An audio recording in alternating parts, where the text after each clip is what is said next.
ExamPrep.School. Massachusetts Exam for Public Insurance Adjuster, exam code SERIES 16-58. There are 4 practice exams in this series. This video covers Practice Exam 1. The first 20 questions are free. In this video, we will be covering the following major categories for Practice Exam 1.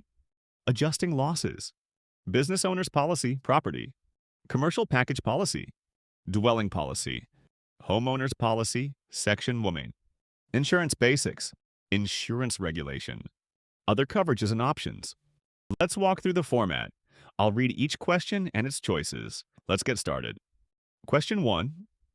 In Massachusetts, what minimum amount of a surety bond must a resident public adjuster applicant file with the commissioner as a licensing prerequisite? A. $2,000. B. $2,500. C. $5,000. D. $10,000. A countdown circle appears in the top right. Once it completes, the answer is revealed.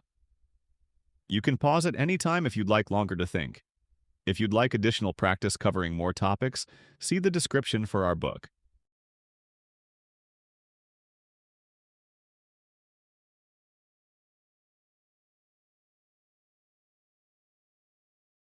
The correct answer is B. The correct answer is the $2,500 bond amount specified by Massachusetts law for resident public adjuster applicants. Reason A is not correct. This amount is lower than the statute's requirement. Reason C is not correct. This exceeds the bond amount mandated by Massachusetts statute. Reason D is not correct.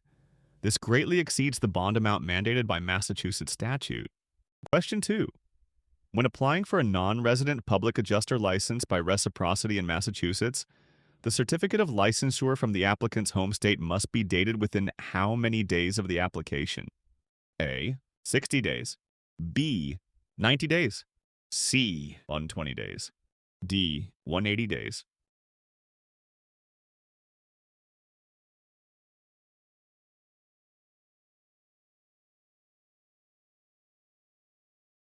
The correct answer is B.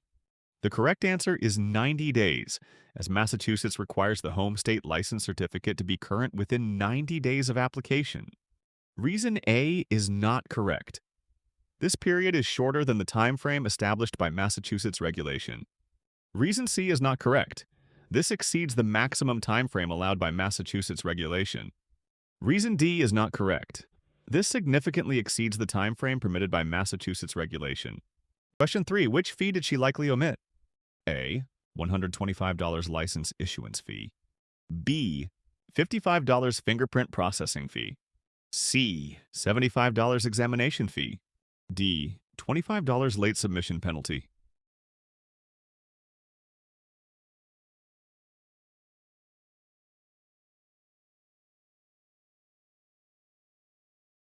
The correct answer is B. The fingerprint processing fee must accompany the fingerprint card submission for a complete application. The license issuance fee and examination fee are due at later stages, and there is no $25 late submission penalty at initial application. Reason A is not correct. The license issuance fee is payable after exam passage and approval, not at the initial application stage. Reason C is not correct. The examination fee is charged when scheduling the exam, but it is not a requirement for initial license application submission. Reason D is not correct. There is no $25 late submission penalty for the initial application. Late fees are structured differently. Question 4. Which of the following elements is explicitly required by Massachusetts law in every contract between a public adjuster and an insured? A. A detailed description of the method for computing compensation. B. A confidentiality provision shielding claim details. C. A general release of the insurer from future liability. D. A clause mandating arbitration for disputes.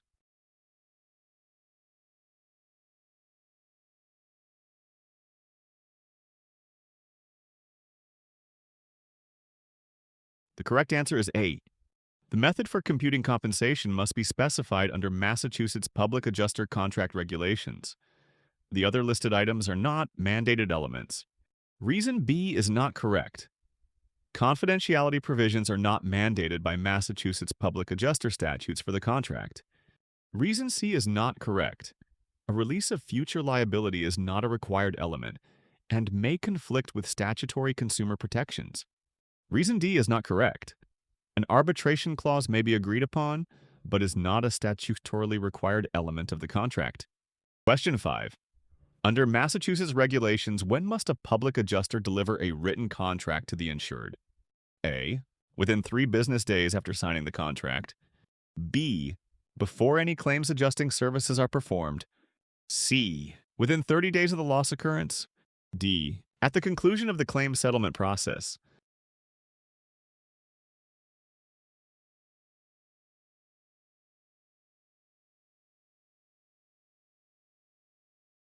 The correct answer is B. Regulations require that the adjuster provide the insured with the contract before performing any claims adjusting services. The other timings are not compliant. Reason A is not correct. There is no 3 business day grace period in Massachusetts law for delivering the contract after signing. Reason C is not correct.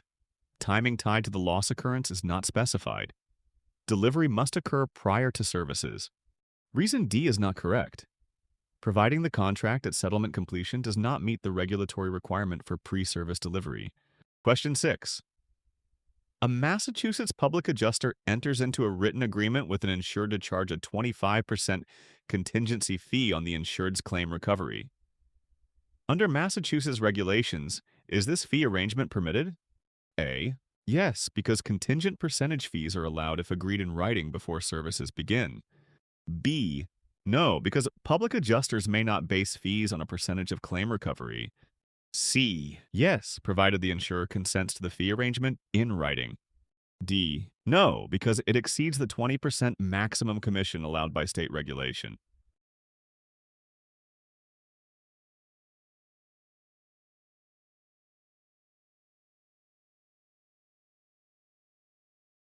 The correct answer is D. This option is correct because Massachusetts regulations cap public adjuster commissions at 20% of claim recovery. Charging 25% violates that limit. Reason A is not correct. Although a written agreement is required, contingent fees exceeding 20% are prohibited under state regulation. Reason B is not correct. Public adjusters may use percentage-based fees, but only up to the regulatory cap of 20%. Reason C is not correct. Insurer consent is not a substitute for compliance with the statutory maximum commission limit. Question 7. Under Massachusetts law, which of the following is an administrative action the commissioner may take against a licensed public adjuster? A. Impose a civil monetary penalty against the adjuster. B. Order completion of additional continuing education requirements. C. Refer the matter for criminal prosecution by the Office of the Attorney General. D. Increase the required amount of the adjuster's fiduciary bond.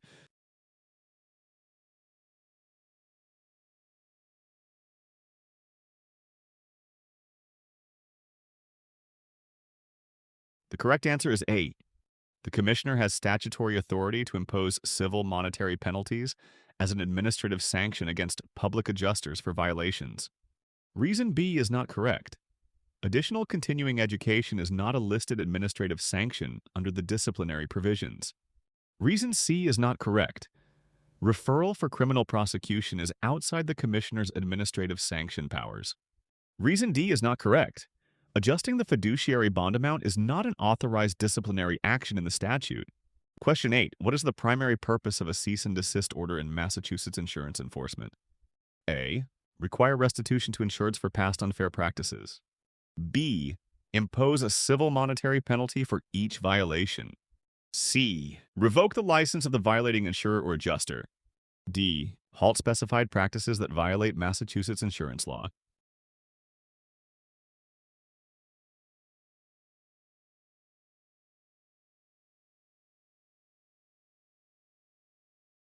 The correct answer is D.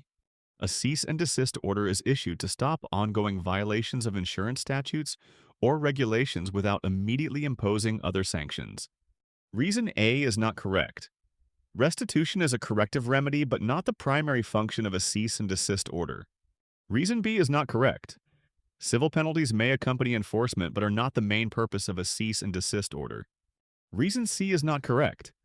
License revocation is a separate disciplinary action, not the immediate goal of a cease and desist. Question 9. Under Massachusetts law, which of the following circumstances most commonly triggers license suspension rather than revocation for an insurance licensee? A. Failure to pay the renewal fee within the statutory grace period. B. Conviction of a felony involving insurance fraud. C. Willful misrepresentation on the original license application. D. Intentional violation of an existing cease and desist order.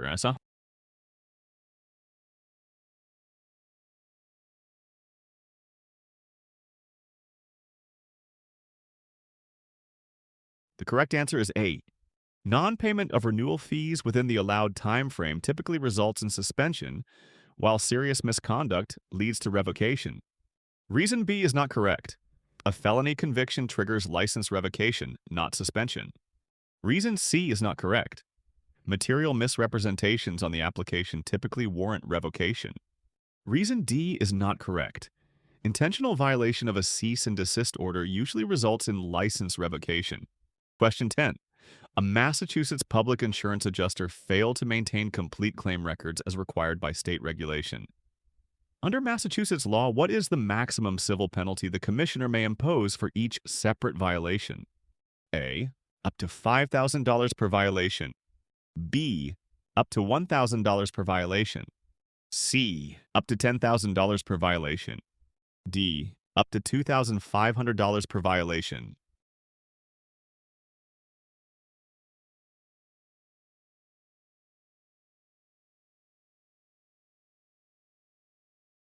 The correct answer is A.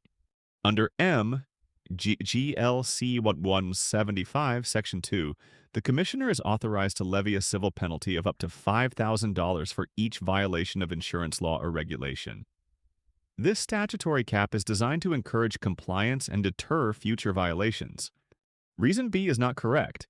This amount is below the statutory maximum. The law allows a higher penalty per violation. Reason C is not correct. This higher amount applies only to willful or repeated violations beyond the initial civil penalty cap. Reason D is not correct. This figure is half the authorized ceiling. Massachusetts law permits a larger maximum fine. Question 11.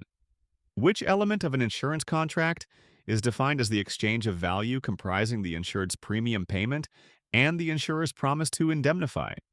A. Offer and acceptance. B. Legal purpose. C. Capacity to contract. D. Consideration.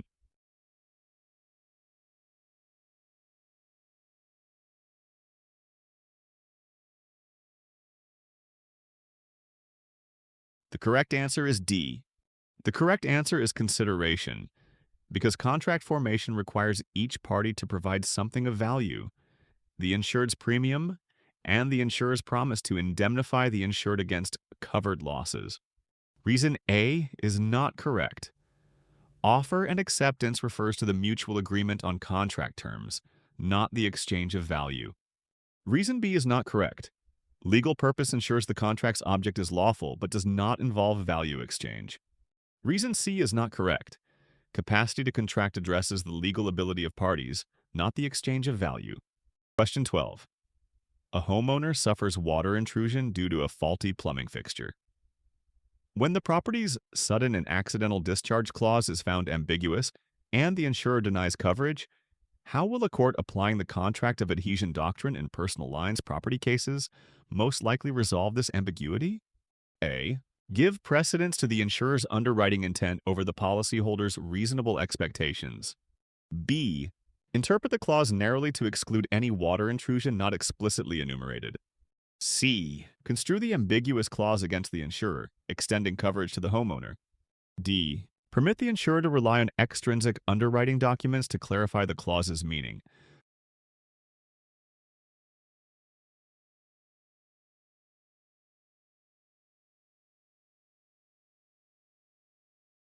The correct answer is C. Under the contract of adhesion doctrine, ambiguities in a policy drafted by the insurer are construed against the drafter, resulting in coverage for the insured. Reason A is not correct. This choice is incorrect because contract of adhesion gives priority to the insured's protection rather than the insurer's intent. Reason B is not correct. This choice is incorrect because ambiguities are not interpreted to the insurer's advantage, but are resolved against the drafter. Reason D is not correct. This choice is incorrect because courts generally will not admit extrinsic underwriting evidence when construing ambiguous policy language under this doctrine. Question 13. Which of the following best describes the information provided on the declarations page with respect to the insured property and policy limits? A. Specifies the warranties, conditions, and applicability of each endorsement. B. Outlines the insurer's claims investigation procedures and settlement deadlines. C. Indicates the insured location and zoo, coverage limits, policy term, and premium amount. D. Contains definitions of policy terms and general provisions.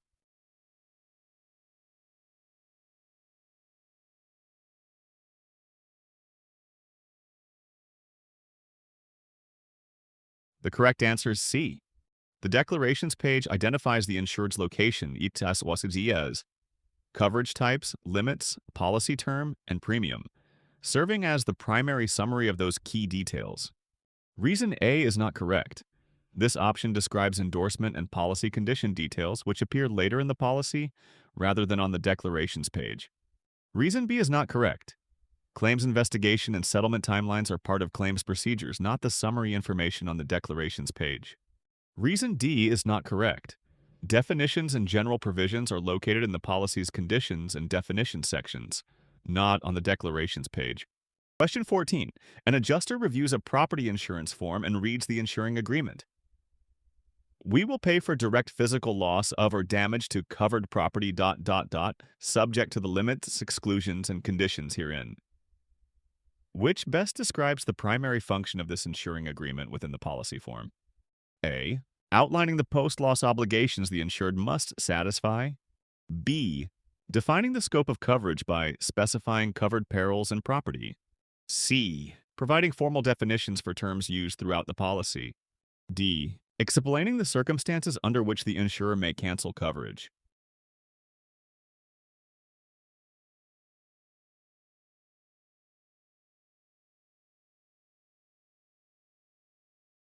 The correct answer is B. The correct answer is that the insuring agreement sets forth the insurer's promise by defining which perils and property are covered, subject to policy terms. Reason A is not correct.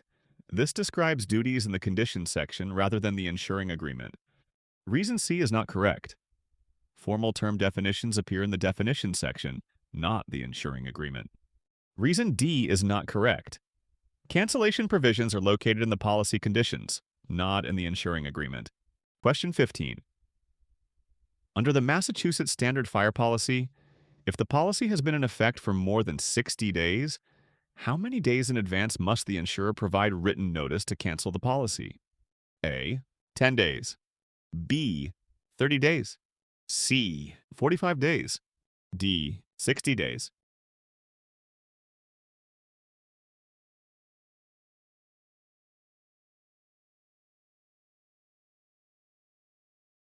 The correct answer is C. The correct answer is 45 days because Massachusetts regulations require the insurer to give at least 45 days written notice of cancellation once a policy has been in force for over 60 days. Reason A is not correct. This period applies only during the initial 60 days of the policy, not thereafter. Reason B is not correct. 30 days is not sufficient under Massachusetts law for post-60-day cancellations. Reason D is not correct. 60 days exceeds the mandated notice period. The requirement is shorter. Question 16. Which duty is a public adjuster explicitly required to perform when representing an insured in a property loss claim? A. Provide legal advice about potential litigation strategies for claim disputes. B. Advise the policyholder on applicable coverages and negotiate settlement terms with the insurer. C. Reassess underwriting risk classifications for the insurer. D. Execute policy issuance and endorsement transactions on behalf of the insurer.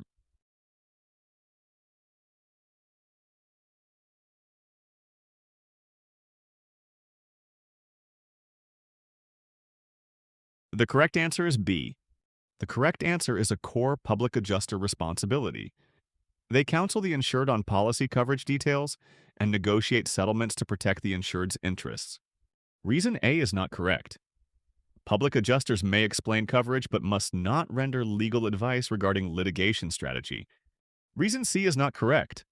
Underwriting assessments are performed by underwriters, not public adjusters in claim representation. Reason D is not correct. Policy issuance and endorsements are insurer functions and outside the public adjuster's claim role.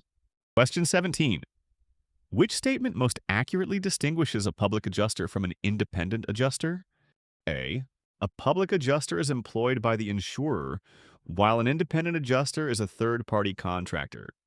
B. A public adjuster may underwrite risk for new policies, whereas an independent adjuster can only review losses. C. A public adjuster is prohibited from contingency fees, but an independent adjuster may charge them. D. A public adjuster represents and advocates solely for the policyholder, while an independent adjuster works under appointment by the insurer.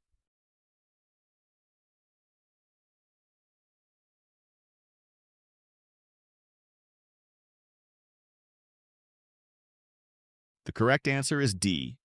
The correct answer highlights the core distinction. Public adjusters are engaged and compensated by the insured, whereas independent adjusters act on behalf of insurers. Reason A is not correct. Public adjusters are not insurer employees. They are engaged by the insured to represent their interests. Reason B is not correct. Neither type underwrites new policies. Both focus on claim evaluation and adjustment processes. Reason C is not correct. Contingency fees may be used by public adjusters, while independent adjusters are typically salaried or fee-based by insurers. Question 18. Which action by a public adjuster during claim negotiations would constitute unauthorized practice of law? A. Collecting factual documentation of loss to support coverage analysis. B. Clarifying coverages and exclusions in non-legal language for a policyholder. C. Interpreting policy provisions and advising on the legal merits of accepting a settlement. D. Assisting the insured in completing standard claim reporting forms.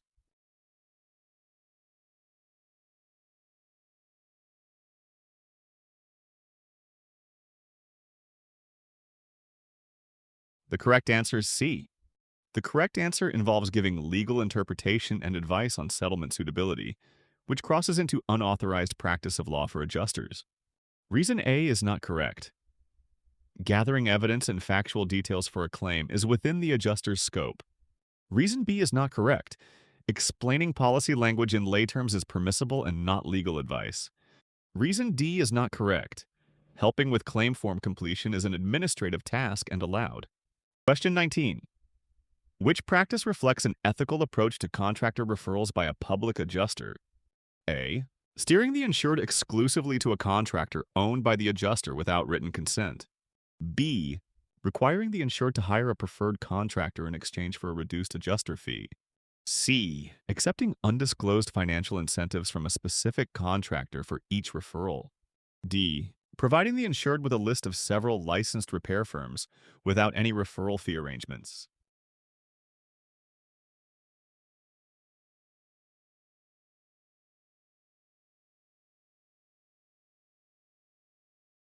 The correct answer is D. The correct answer describes a transparent referral process without financial incentives, preserving the insured's freedom to choose. Reason A is not correct. Directing to an owned contractor without disclosure violates transparency and ethical rules. Reason B is not correct. Conditioning service on using a particular contractor compromises insured's choice and is unethical. Reason C is not correct. Receiving undisclosed incentives constitutes a conflict of interest and is unethical. Question 20. While preparing a claim, a public adjuster discovers that she holds equity in the contractor recommending repairs to her client. According to Massachusetts regulations, which disclosure is required? A. Make an oral disclosure of the equity interest to the insured before signing the contract. B. Submit a written notice of the equity interest to the insurer before commencing services. C. Provide a written statement to the insured at contract execution, detailing the nature and extent of the equity interest. D. Include the equity interest information in all future marketing materials.